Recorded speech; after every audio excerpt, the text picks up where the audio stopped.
नमस्कार दोस्तों, स्वागत है आपका प्रगति एमपीपीएससी के यूट्यूब चैनल पर।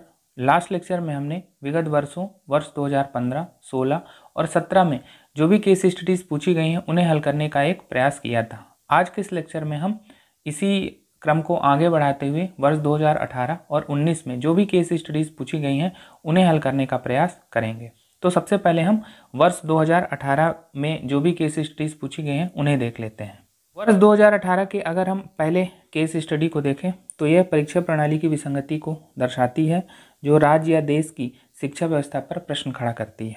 अब हम प्रकरण पढ़ते हैं। आप किसी राज्य के माध्यमिक शिक्षा बोर्ड के निदेशक हैं। बोर्ड ने भौतिक विज्ञान विषय की 12वीं कक्षा की परीक्षा संपन्न करा दी है।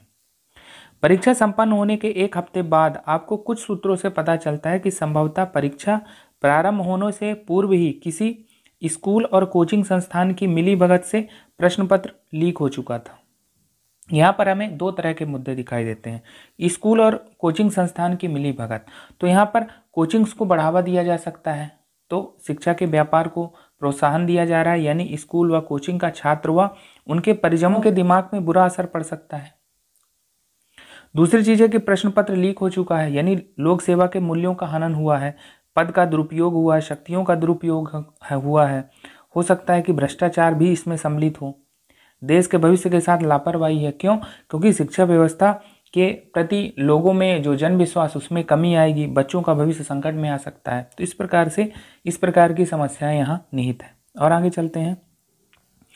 कुछ प्रारंभिक जांच से आपको निर्णयात्मक साक्ष्य मिलता है कि प्रश्न पत्र लीक हुआ था। धीरे धीरे यह सूचना आम जन में फैलने लगी और समाचार पत्रों में भी प्रकाशित हुई। सूचना का आम जन में फैलना, उसका क्या असर पड़ सकता है? लोगों में शिक्षा व्यवस्था के प्रति जो विश्वास है उसमें कमी आ सकती है। ठीक है, तो देश या राज्य की शिक्षा व्यवस्था में संदेह उत्पन्न हो सकता है। प्रशासन में जन विश्वास में कमी हो सकती है। प्रशासन और जनता के बीच की दूरी बढ़ सकती है, यानी सुशासन के मार्ग में बाधा आ सकती है। ठीक है, बोर्ड ने भौतिक विज्ञान की परीक्षा पुनः कराने का निर्णय लिया। अब जब पुनः कराया जाएगा, यानी संसाधनों या लोक निधि का दुरुपयोग भी इसमें सम्मिलित है और छात्रों को मानसिक तनाव से भी गुजरना पड़ सकता है। तो इस प्रकार से हमने देखा कि किस प्रकार की नैतिक समस्याएं या नैतिक मुद्दे इस प्रकरण में सम्मिलित हैं। तो जब हम इसकी भूमिका लिखेंगे तो उसमें हम बताएंगे कि प्रस्तुत प्रकरण का विश्लेषणात्मक अध्ययन करने पर यह विदित होता है कि यह जो प्रकरण है वो देश या राज्य की शिक्षा व्यवस्था पर समस्या को इंगित करता है। साथ ही शिक्षा के व्यापार है ना, स्कूल व कोचिंग का छात्र व उनके परिजनों के दिमाग पर बुरा असर डालता है। ठीक है, क्योंकि यहाँ पर प्रश्न पत्र लीक हुआ है तो हम इसमें बताएंगे कि लोक सेवा के मूल्यों का हनन भी हुआ है। ठीक है, तो यहाँ पर हमने जो भी समस्याएं इंगित की हैं आप भूमिका में आप उसे लिख सकते हैं। अब हमारा दूसरा स्टेप है कि इसमें हम पक्षकार देख लेते हैं। तो यहाँ पर पक्षकार कौन होंगे? एक तो निदेशक माध्यमिक शिक्षा बोर्ड, क्योंकि यहाँ आपको भूमिका दी गई, तो यहाँ पर मैं किसके रूप में? निदेशक माध्यमिक शिक्षा बोर्ड के रूप में। फिर परीक्षार्थी हो सकते हैं, उनके परिजन, दूसरे हितग्राहक हो सकते हैं, और तीसरे स्कूल और कोचिंग संस्थान भी हो सकते हैं। तो जो निदेशक माध्यमिक शिक्षा बोर्ड हैं तो उनके पास क्या क्या जिम्मेदारियां हैं? नेतृत्व क्षमता की जिम्मेदारी है। और इसी पर तो प्रश्न उठाया गया है कि उनके निर्देशन में जब परीक्षा का आयोजन किया गया तो प्रश्न पत्र लीक कैसे हो गया, यानी उनके सत्यनिष्ठ होकर कार्य करने पर भी संशय है। जन विश्वास में कमी का भी एक मुद्दा है। ठीक है, परीक्षार्थी और उनके परिजन, मानसिक तनाव, जैसे हमने बात की कि छात्र मानसिक तनाव से गुजर सकते हैं। शिक्षा व्यवस्था पर प्रश्न, जन विश्वास में कमी हो सकती है। ठीक है, स्कूल और कोचिंग संस्थान इस शिक्षा का व्यापार, अनैतिक जो लाभ अर्जित करना चाहते हैं, धनार्जन के अनैतिक उपाय अपना रहे हैं कि अपने कोचिंग संस्थानों को बढ़ाने के लिए प्रश्न पत्र लीक होने में संबंधित हो सकते हैं। ठीक है, अब हम तीसरे स्टेप की ओर चलते हैं और प्रश्नों को देख लेते हैं। पहला प्रश्न पूछा गया है कि प्रश्न पत्र लीक होने के क्या कारण है। ठीक है, तो इसमें बताया गया है कि कारण खुद ही बताया गया कि स्कूल व कोचिंग संस्थान की मिलीभगत हो सकती है। ठीक है, जैसा कि हमने बताया। दूसरी बात क्या हो सकती है कि प्रशासनिक कारण हो सकते हैं, सामाजिक कारण हो सकते हैं, आर्थिक। कैसे प्रशासनिक? कि सत्यनिष्ठा में कमी है, प्रशासन और अपराध की सांठगांठ हो गई होगी। ठीक है, फिर शिक्षा का व्यापार एक सामाजिक मुद्दा है। ठीक है, तो वहाँ भी भ्रष्टाचार के आरोप हो सकते हैं। आर्थिक अवैध कमाई होती। तो इस प्रकार से हम 2-4 कारण इसमें लिख देंगे, इतना पर्याप्त होगा। और आगे चलते हैं, दूसरा प्रश्न देखते हैं। दूसरा प्रश्न है कि इस तरह की घटना का व्यवस्था एवं छात्रों पर क्या प्रभाव पड़ेगा। तो व्यवस्था पर क्या प्रभाव पड़ेगा, आप देखिए, राज्य की शिक्षा व्यवस्था पर संशय, भ्रष्टाचार को प्रोत्साहन, आम जन विश्वास में कमी, ठीक है, छात्रों के भविष्य से खिलवाड़ की प्रथा प्रारंभ होगी, और ये आगे ऐसे ही क्रम चलता रहेगा। तो ये व्यवस्था पर प्रभाव है, ठीक है। और ये ध्यान रखना कि व्यवस्था पर सकारात्मक प्रभाव तो नहीं होंगे। अगर कोई गलत काम हुआ है तो उसका प्रभाव भी ज़्यादातर गलत ही होगा, ठीक है। तो छात्रों पर भी हमने बताया कि परेशान हो सकते हैं, मानसिक तनाव की स्थिति में जा सकते हैं, पढ़ने वाले छात्रों को नुकसान हो सकता है, और जुगाड़ू छात्र जिन्होंने प्रश्न पत्र लीक होने का फ़ायदा उठाया है तो उनको फ़ायदा हो सकता है, ठीक है। इससे छात्र की मनोवृत्ति नकारात्मक हो सकती है कि परिश्रम व धैर्य, है ना, करने वाले जो छात्र हैं उनको कम नंबर मिलते हैं, उतनी सफलता अर्जित नहीं कर पाते हैं। तो इस प्रकार से परिश्रम व धैर्य को हतोत्साहन मिल सकता है, ठीक है। तो इस प्रकार से हमने ये प्रश्न देखा। अगला प्रश्न क्या है कि निदेशक के रूप में इस तरह की घटना रोकने के लिए आप क्या करेंगे, ठीक है। तो सीधी सी बात है, आप निदेशक हैं तो कार्रवाई करेंगे। पहले हमने बात की कि प्रकरण का आप स्वयं सत्यापन करेंगे, आरोपियों की तलाश होगी, लेकिन आप ये भी देखेंगे क्या कोई कार्य भय या दबाव की स्थिति में तो नहीं किया गया। अगर ऐसा है तो मानवीय भूल मानी जाएगी और उसे एक बार मौका जरूर दिया जाएगा, ठीक है। और आपको अगर पता है कि जानबूझकर ऐसा किया गया है तो फिर कारण बताओ नोटिस होगा, फिर कठोर कार्रवाई भी होगी, ठीक है। क्योंकि ये देश या राज्य के भविष्य का प्रश्न है, तो आप इसमें नरमी नहीं बरत सकते। आम जन में यह संदेश देना है कि इस प्रकार के कृत्य क्षमा योग्य नहीं है ना। परिश्रम, लगन, धैर्य को प्रोत्साहन देना महत्वपूर्ण है। तो इस प्रकार से हम इसका उत्तर दे सकते थे। और आगे चलते हैं और अब दूसरे प्रकरण को देखते हैं। दूसरा प्रकरण लोक सेवा और नैतिक मूल्यों के संघर्ष से संबंधित है, ठीक है। अब हम प्रकरण पढ़ते हैं और जो भी नैतिक मूल्य इसमें या नैतिक समस्याएं दिखेंगी उनको साथ साथ ही देखते चलेंगे। एक गरीब वृद्ध एवं परिवार से परित्यक्त महिला सड़क के किनारे दुकान लगाकर और उस दुकान में फूल बेचकर जीविका का निर्वहन कर रही है। अब देखिए, यहाँ पर गरीब महिला है, वृद्ध है और परिवार से परित्यक्त है, यानी उसको परिवार ने छोड़ दिया है। तो यहाँ पर कौन कौन से मूल्य हैं कि प्राणी मात्र के प्रति दया, कमजोर वर्गों के प्रति सहानुभूति, समानुभूति, संवेदना, है ना, और ठीक है। तो इस प्रकार के मूल्य यहाँ पर निहित हैं। एक और मूल्य है आजीविका का संकट, जब हम आगे पढ़ेंगे तो इसे पता चल जाएगा। और आगे चलते हैं। विपरीत परिस्थितियों के बावजूद वह हंसमुख एवं मातृत्वधारित प्रकृति संपन्न है। अब यहाँ पर विपरीत परिस्थितियां लिखा है, यानी महिला में आप देखेंगे साहस, धैर्य, नेतृत्व क्षमता के गुण है। क्यों? क्योंकि वो गरीब है, वृद्ध भी है और परिवार का भी सहारा नहीं है, फिर भी वो क्या कर रही है, विपरीत परिस्थितियों में अपने कार्य कर रही है। तो यहाँ पर महिला के इन गुणों को इंगित किया जा रहा है, ठीक है। आप एसडीएम हैं और प्रतिदिन उसी दुकान पर जाकर स्वयं फूल खरीदते हैं, ठीक है। तो उसी क्षेत्र को डीएम ने क्या कर दिया है, नो टॉलरेंस जोन घोषित कर दिया है, ठीक है। और आपको निर्देश दिया है कि अविलंब अवैधानिक निर्माण ध्वस्त करा दें। महिला असहाय होकर आपसे मदद मांगती है। आपसे मदद क्यों मांग रही है? क्योंकि आप उसकी दुकान में जानते हैं, आप उसकी दुकान में जाते हैं और फूल वगैरह खरीदते हैं, तो संबंधों की प्रगाढ़ता है, इसीलिए उसने आपसे मदद मांगी है, ठीक है। और भावुक होकर स्थानीय नागरिक भी उसकी दुकान छोड़ने की सिफारिश करते हैं कि आप इसकी दुकान ध्वस्त ना करें, ठीक है। तो यहाँ पर हम देखते हैं कि जब डीएम आपको निर्देश देंगे, यानी यहाँ पर लोक सेवा का मूल्य है, ठीक है, और उच्चाधिकारी के निर्देशों का पालन करना ये परम मूल्य माना जाएगा। और यहाँ पर भावुक होकर स्थानीय नागरिक उसकी दुकान छोड़ने की सिफारिश कर रहे हैं, तो इसका मतलब ये है कि उन नागरिकों में प्राणी मात्र के प्रति दया, करुणा, ठीक है, कमजोर वर्गों के प्रति समानुभूति, संवेदना के मूल्य हैं। और आजीविका का संकट भी यहाँ पर सम्मिलित है, क्योंकि जैसे ही दुकान ध्वस्त होगी तो हो सकता है कि उसके रोजगार, आजीविका में बाधा आ जाए, ठीक है। तो पहला हमारा स्टेप यही होगा कि हम इसमें भूमिका क्या देंगे, तो हम बताएंगे कि ये जो प्रकरण है यह प्राणी मात्र के प्रति दया, कमजोर वर्गों के प्रति संवेदना, आजीविका के संकट, ठीक है, महिला नेतृत्व, संबंधों की प्रगाढ़ता, लोक सेवा के मूल्यों से संबंधित। हमारा दूसरा स्टेप है कि हम इसमें पक्षकारों को बताएं और उनसे संबंधित नैतिक मुद्दे क्या हैं, नैतिक समस्याएं क्या हैं, उनको बता दें। तो यहाँ पर पहले पक्षकार के रूप में तो आप स्वयं हैं एसडीएम के रूप में, ठीक है। दूसरा महिला हो गई, वृद्ध महिला, परिवार से परित्यक्त महिला और स्थानीय नागरिक, हम तीसरे पक्षकार के रूप में रख सकते हैं। तो एक एसडीएम के रूप में आप पर क्या जिम्मेदारियां हैं? पदीय कर्तव्य का निर्वहन करना। क्यों? क्योंकि डीएम ने आपको आदेश दिया है, ठीक है। सत्यनिष्ठा से अपने पद और कर्तव्य की अनुपालना करना। फिर मानवीयता का मूल भी है। क्यों? क्योंकि आप महिला के यहाँ स्वयं जाकर फूल लेते हैं और संबंधों की प्रगाढ़ता है, इसीलिए तो वो आपसे सिफारिश कर रही है। फिर मानवीयता के मूल में ही कमजोर वर्गों के प्रति दया, करुणा, संवेदना और जन दबाव की भी यहाँ पर एक समस्या दिखाई दे रही है। क्यों? क्योंकि स्थानीय नागरिक आपसे सिफारिश कर रहे हैं कि आप उसकी दुकान छोड़ दीजिए। दूसरा है महिला, उसके पास आजीविका का संकट है, जीवन का संकट है। फिर और एक चीज़ है कि यहाँ पर महिला के नेतृत्व गुण को दिखाया गया, उसके साहस और धैर्य को दिखाया गया कि विपरीत परिस्थितियों में भी वो किस प्रकार से डटी हुई है, ठीक है। स्थानीय नागरिक हैं, स्थानीय नागरिक में वही आप बता देंगे कि प्राणी मात्र के प्रति दया, ये सब बातें, ठीक है। अब हम तीसरे स्टेप में चलते हैं, जो प्रश्न है उनको हल करने की कोशिश करते हैं। पहला प्रश्न पूछा गया है कि क्या आप उस महिला की दुकान छोड़ देंगे, ठीक है। तो इस पे हमने, आप इसमें कोई भी पक्ष ले सकते थे, ठीक है। यहाँ महत्वपूर्ण यह बात है कि आप जो भी पक्ष लें तो उसको जस्टिफाई करें। जरूरी नहीं है कि यही पक्ष सही होगा, आप यहाँ पर कोई भी पक्ष ले सकते हैं।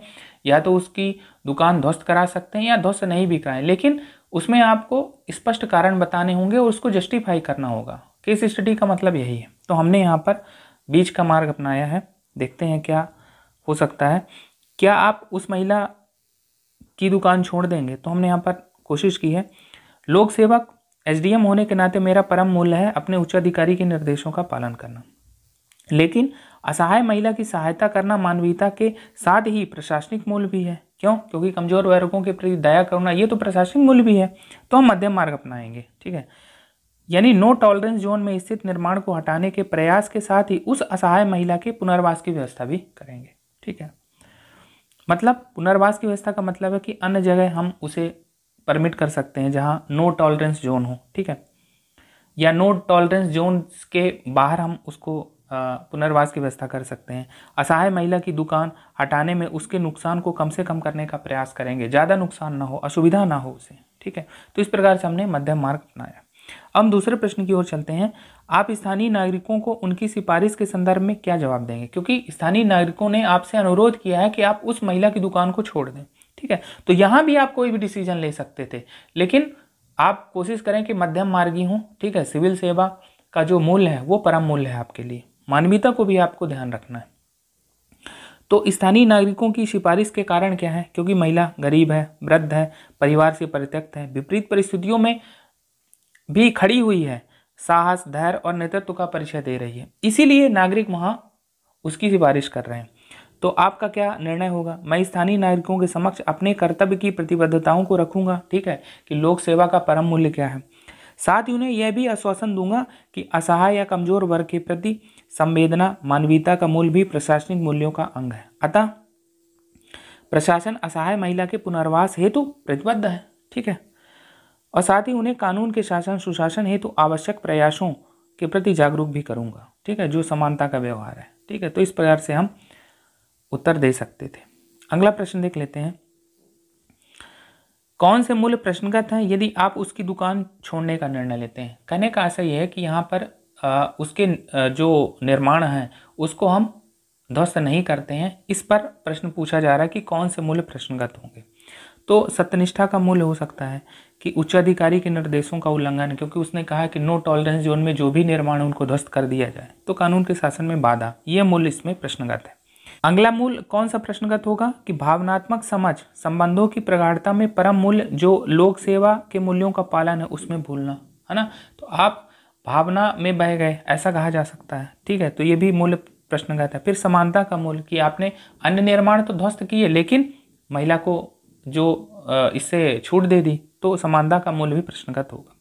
फिर नेतृत्व क्षमता भी है, क्योंकि जन दबाव में आप निर्णय ले रहे हैं, ठीक है। तो अगर आप ऐसा करते हैं कि क्योंकि लोग भी सिफारिश यही कर रहे हैं और आप भी वही कर दे रहे हैं, यानी ऐसा माना जाएगा कि आपने जन दबाव में निर्णय लिया, तो इस प्रकार से ये मूल्य प्रश्नगत हो रहे हैं। और आगे चलते हैं। कौन से मूल्य प्रश्नगत हैं यदि आप उसकी दुकान तोड़ने का निर्णय लेते हैं? मैंने एक चीज पहले भी कही थी कि हमें प्रकरण पढ़ने के बाद प्रश्नों को जरूर पढ़ना चाहिए। आप देखिए कि एक प्रश्न में क्या पूछा जा रहा है कि आप दुकान उसकी छोड़ दें, और एक में प्रश्न पूछा जा रहा है कि दुकान आप उसकी तोड़ दें। यानी आप कोई भी निर्णय इसमें ले सकते थे, बस निर्णय को जस्टिफाई करना है। यही केस स्टडी का मूल उद्देश्य है कि एक लोक सेवक निर्णय कुछ भी ले, बस उसको सही करे, अधिकतम कल्याण के लिए उसके निर्णय होने चाहिए, बस इतनी सी बात है। तो इसको हम देखते हैं कि अगर उसकी दुकान तोड़ने का निर्णय लेगा तो कौन कौन से मूल्य होंगे। कि भाई जन सहयोग में कमी आई, क्यों? क्योंकि लोग सिफारिश कर रहे थे ना, स्थानीय इसके विपरीत कार्य की सिफारिश कर रहे हैं। ठीक है, अगला है प्राणी मात्र के प्रति दया, करुणा, मानवीयता का मूल्य यहाँ पर प्रश्नगत होगा। क्यों? क्योंकि महिला वृद्ध है, ठीक है, परिवार से परित्यक्त है। असहाय महिला के आजीविका का संकट हो सकता है, प्राणों का संकट भी हो सकता है। ठीक है, महिला नेतृत्व, धैर्य, साहस को हतोत्साहन मिलेगा। ठीक है, जन विश्वास में भी कमी आएगी, क्योंकि प्रशासन शुभ कार्यों के लिए सहायक नहीं है, ऐसा उनके दिमाग में जाएगा और वो कहेंगे इसीलिए तो उन्होंने असहाय महिला की सहायता नहीं किया, उसका नुकसान कर दिया। ठीक है, और आगे चलते हैं। 5वां प्रश्न है इसमें कि महात्मा गांधी का मत है कि देश की महानता का मापन इस बात से होता है कि वह अपने कमजोर वर्गों के सदस्यों के साथ कैसा बर्ताव करता है। इस कथन के आलोक में आपको देश की अपने सबसे कमजोर वर्ग के सदस्यों के प्रति क्या जिम्मेदारी है। ठीक है, तो महात्मा गांधी का कथन है कि अब यहाँ पर कमजोर वर्ग, तो हमने जब अभिक्षमता का अध्ययन किया था तो उसमें हमने कमजोर वर्ग समझा था कि कमजोर वर्गों से तात्पर्य है सामाजिक आर्थिक रूप से कमजोर जैसे गरीब हो गए, जैविक रूप से कमजोर जैसे दिव्यांग हो गए, और अपनी अवस्था के कारण जो कमजोर होते हैं जैसे बच्चे हो गए, दिव्यांग हो गए। ठीक है, तो देश की कमजोर वर्गों के प्रति क्या जिम्मेदारी, यही इसमें कहा जा रहा है। तो आप इसमें सरकारी प्रयास लिख सकते हैं, क्योंकि सरकार से ही पूछा जा रहा है। देश का मतलब ही क्या होता है? राज्य के लोग, सरकार।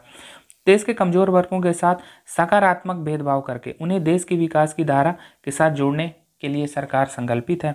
आप उदाहरण दे सकते हैं, जैसे वृद्धजनों हेतु राष्ट्रीय नीति का निर्माण किया है, वृद्धों के आर्थिक सामाजिक कल्याण के लिए, और एक योजना है राष्ट्रीय वयोश्री योजना 2017 में चलाई गई। गरीबों कल्याण के लिए आप देखें आर्थिक रूप से आरक्षण है। ठीक है, शैक्षणिक व नौकरी में इन्हें 10% का रिजर्वेशन मिला हुआ है। ठीक है, EWS 103 अमेंडमेंट है ये। बच्चों के लिए आप देखेंगे आर्टिकल 21A जो प्राथमिक शिक्षा के मूलाधिकार की बात करता है, 23, 24 बाल श्रम, बाल शोषण पर प्रतिबंध की बात करता है। तो इस प्रकार से सरकार के प्रयासों के द्वारा आप महात्मा गांधी के इस कथन को जस्टिफाई कर सकते हैं। और हम आगे चलते हैं। अब हम वर्ष 2019 में जो भी केस स्टडीज पूछी गई हैं उन्हें हल करने की कोशिश करते हैं। वर्ष 2019 में जो पहली केस स्टडी है उसे हम पढ़ते हैं। एक सरकारी अधिकारी के व्यवहार में नम्रता, ईमानदारी, कर्तव्यपरायणता के साथ अपने परिवार का समुचित निर्वाह करने की दक्षता, सहयोग, सेवा भाव भी हो तो यह चारित्रिक गुणों की संपन्नता उसे अधिकारी के साथ साथ देश का श्रेष्ठ नागरिक बनाती है। यानी यहाँ पर आप देखेंगे कि जो लोक सेवा के आधारभूत मूल्य हैं उनकी बात की जा रही है। ठीक है, पदी कर्तव्य के अनुपालन, विवेकाधिकार, शक्तियों के सदुपयोग, अहम के त्याग की बात यहाँ की जा रही है। अभी आगे पढ़ेंगे तो ये सब चीजें मिल जाएंगी। विनम्र व्यवहार आपको सुख देता है, सामाजिक सद्भाव को बढ़ाता है। विनम्र व्यवहार अहंकार से रिक्त होकर ही किया जा सकता है। तो यहीं पर बताया गया है कि अहम का त्याग कितना महत्वपूर्ण है। ठीक है, और आगे चलते हैं। जिस प्रकार एक व्यक्ति समाज में रहकर अपने व्यवहार से कर्तव्य और अधिकार के प्रति सजग रहता है, उसी तरह देश के प्रति भी उसका व्यवहार कर्तव्य और अधिकार की भावना से भावित रहना चाहिए। यहाँ पर सामाजिक नैतिकता की बात की जा रही है। ठीक है, उसका कर्तव्य बनता है कि वह ना तो स्वयं कोई ऐसा काम करे और ना ही दूसरों को करने दे। ठीक है, जो देश हित में ना हो। यानी यहाँ पर क्या बता रहा है कि स्वयं भी आपको अपने व्यवहार में नैतिकता लानी है और एक आदर्श रूप प्रस्तुत करना है। जैसे कि हमने कहा था कि एक लोक सेवक को व्यवहारिक एवं आदर्श दोनों रूप में श्रेष्ठ मूल्यों वाला होना चाहिए। तो आदर्श रूप प्रस्तुत करना यानी प्रेरित करना और देश के योगदान में सक्रिय भागीदारी निभाने जैसे मूल्य हैं।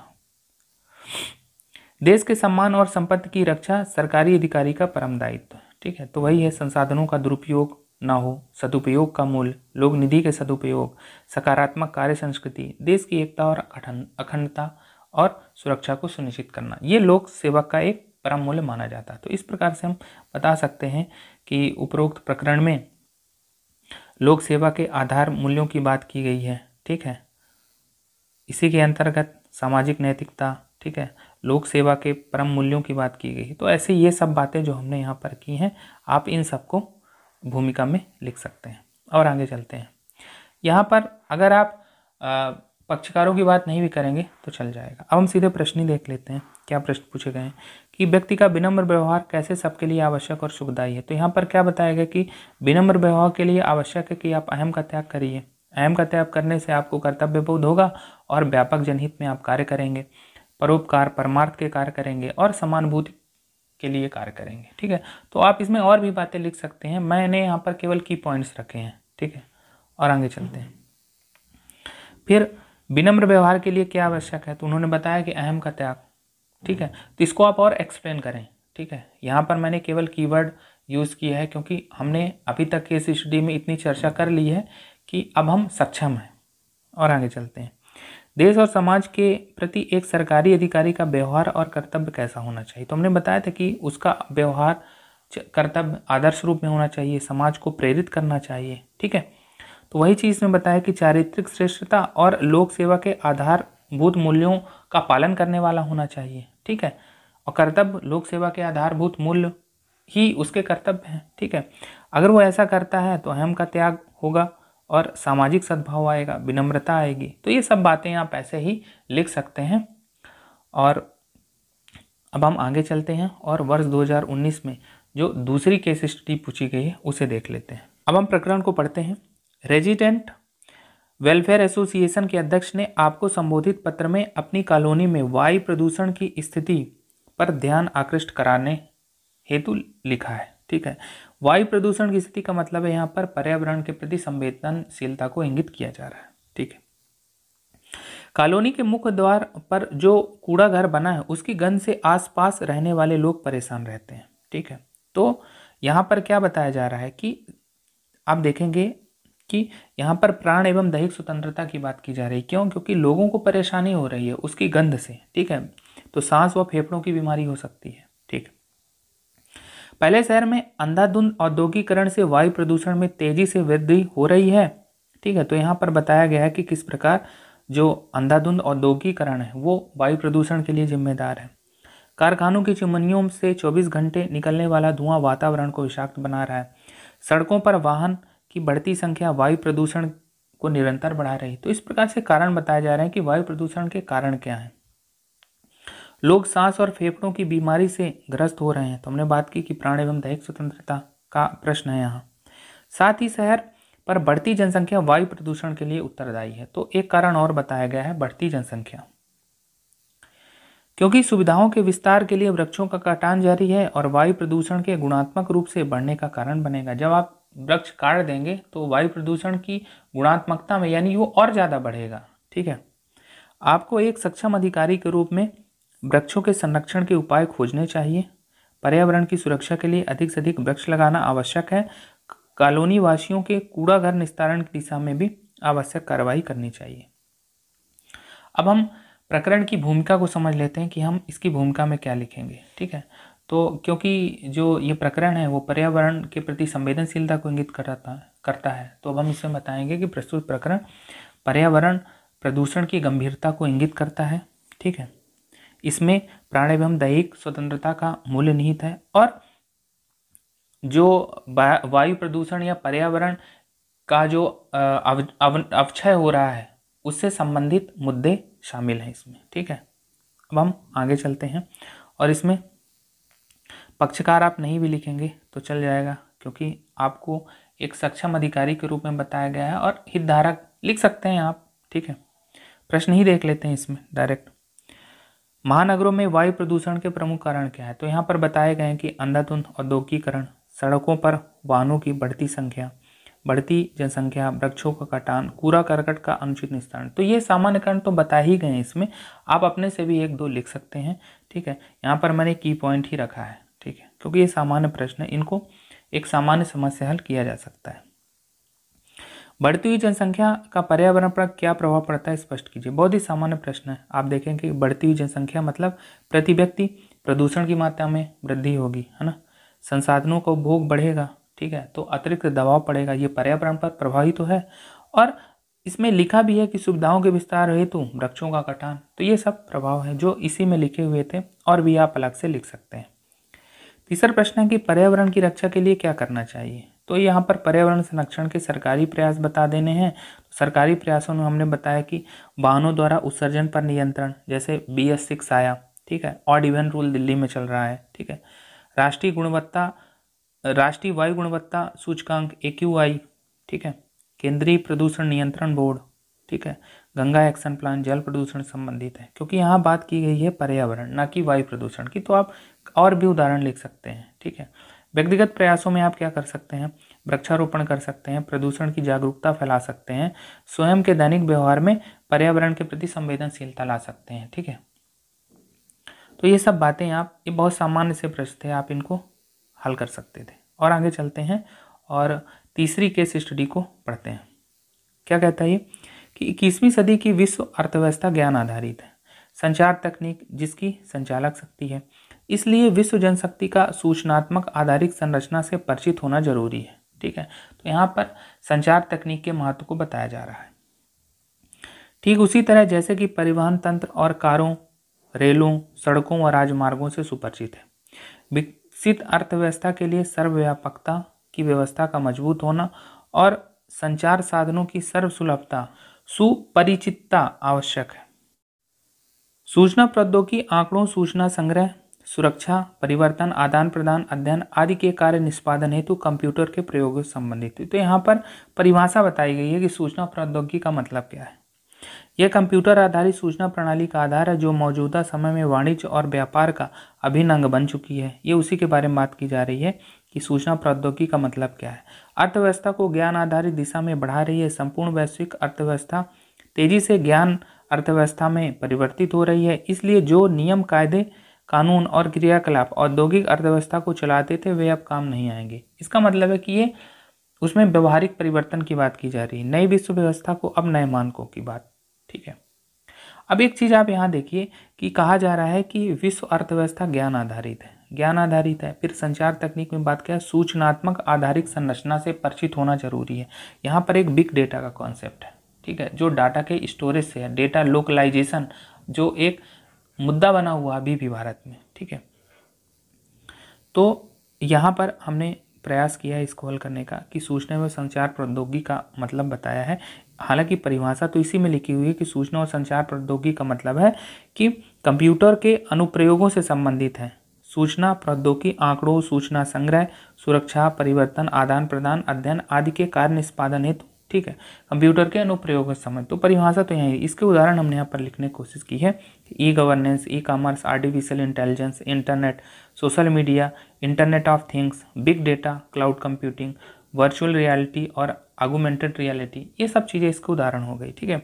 और जैसे नए मानक सरकार क्या कर रही है, आप देखेंगे राष्ट्रीय टेलीकॉम नीति हमारी, नेशनल टेलीकॉम पॉलिसी 2018 है, राष्ट्रीय डिजिटल संचार नीति है 2018 की, डेटा प्रोटेक्शन बिल की बात की जा रही है, हालांकि आया भी था, ये अभी पेंडिंग है।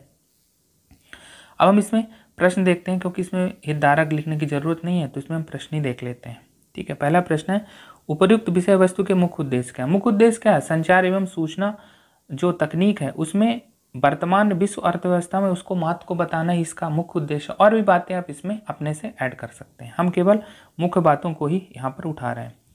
दूसरा प्रश्न है कि सूचना तकनीक के महत्व को स्पष्ट कीजिए। तो सूचना तकनीक का महत्व क्या है, यहाँ पर आप देखिए, यहाँ पर जो भी सूचना, शायद हमने इसका उत्तर आगे दिया है ना, तो ये हमने उत्तर दिया इसका 4.2।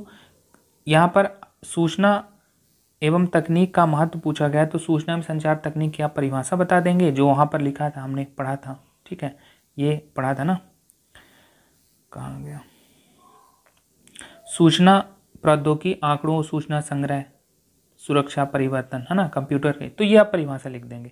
यूनेस्को भी कुछ परिभाषा देता है, तो उसको मैंने यहाँ पर ऐड करने की कोशिश की है कि मानव एवं मशीन के साथ संप्रेषित जानकारी को संभालने हेतु प्रयुक्त वैज्ञानिक तकनीक, ठीक है।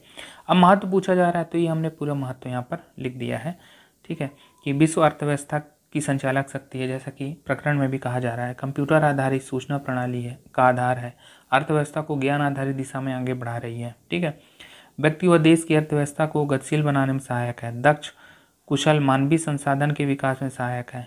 अब यहाँ पर हम एक मुद्दा भी उठा देंगे कि साइबर सुरक्षा, हैकिंग की समस्या, डेटा संरक्षण जो है चिंता के विषय है, ठीक है, इसीलिए इसके उपाय हेतु साइबर सुरक्षा नीति है, डेटा संरक्षण बिल है। तो इस प्रकार से हम इस प्रश्न को हल करने का प्रयास कर रहे हैं। आप इसमें और भी चीज़ें जोड़ सकते हैं।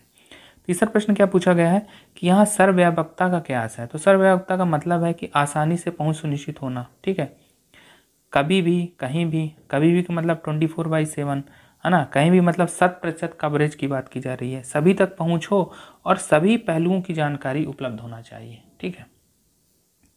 अगले प्रश्न को देख लेते हैं। आज कैसी जनशक्ति की ज़रूरत है, ठीक है, समझाइए। तो आप इसको उदाहरण से यहाँ समझा सकते हैं। हमने केवल की पॉइंट बताया है कि सूचनात्मक आधारित जनशक्ति की आवश्यकता है, कि आज डेटा का महत्व है। हम कहते हैं ना, डेटा लोकलाइजेशन का कॉन्सेप्ट भारत हमेशा ही मुद्दा उठाता रहा है। फेसबुक हो गया, गूगल हो गया, कि आप डाटा यहीं स्टोर करें, ठीक है, भारत का डाटा भारत में ही रहे। तो ये सूचना के महत्व को ही तो बताता है, ठीक है। इसमें और भी बहुत सारी महत्व, आप जीन सीक्वेंसिंग में देख लीजिए कि अगर बहुत सारे लोगों का जीन सीक्वेंस आपको पता हो तो जो आज बीमारियां हो रही हैं या भविष्य में होने वाली हैं, तो उनके एक पैटर्न को पता लगाया जा सकता और इलाज में आसानी होगी। तो इस प्रकार से ये डेटा का ही तो महत्व बताया जा रहा है, ठीक है। आप इस प्रकार के उदाहरण दे सकते हैं। अगला प्रश्न है कि 21वीं सदी में कैसी संचार प्रणाली का ज्ञान आवश्यक है, ठीक है। तो बात वही है कि सूचना एवं संचार प्रौद्योगिकी कंप्यूटर आधारित, इसी का ज्ञान आवश्यक है और इसी के महत्व को, तो आप इसमें महत्व लिख देंगे क्यों आवश्यक है, ये जो हमने यहाँ पर बात की है। तो इस प्रकार से हमने वर्ष 2019 में जो भी केस स्टडीज़ पूछी गई उन्हें हल करने की कोशिश की, ठीक है। आज के इस लेक्चर में फ़िलहाल इतना ही। जब भी हम आगे मिलेंगे तो एक अंतिम लेक्चर पर बात करेंगे। जो भी अभी तक हमने पढ़ा है उसमें जो भी बची कुची चीज़ें हैं अब हम अंतिम लेक्चर में से ख़त्म कर देंगे। धन्यवाद।